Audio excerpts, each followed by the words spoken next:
छन में भरमाना तिरिया हर छन में भरमाना है तिरिया हर छन में भरमाना तिरिया तिरिया सब कोई कही है तिरिया कोई के न होए तिरिया तिरिया सब कोई कही है तिरिया कोई के न होए तिरिया कोई के न होए भैया तिरिया कोई के न होए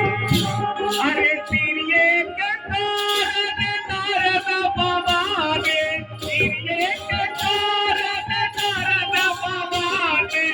आदर रूप दिखाया रे तिरिया हर छन में भरमाया तिरिया हर छन में भरमाया रे तिरिया हर छन में भरमाया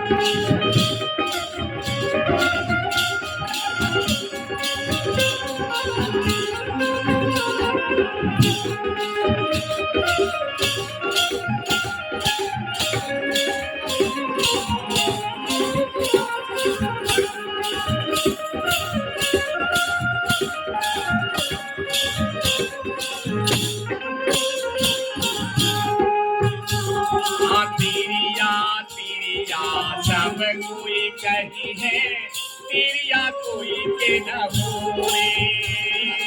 तिरिया तिरिया सब कोई कही है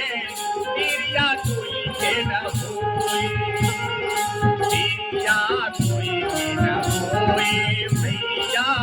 तिरिया कोई के न होए तिरिये के कारण राजा दशरथ जी तिरिये के कारण राजा दशरथ जी राम को वन में बैठाया रे तिरिया हर छन में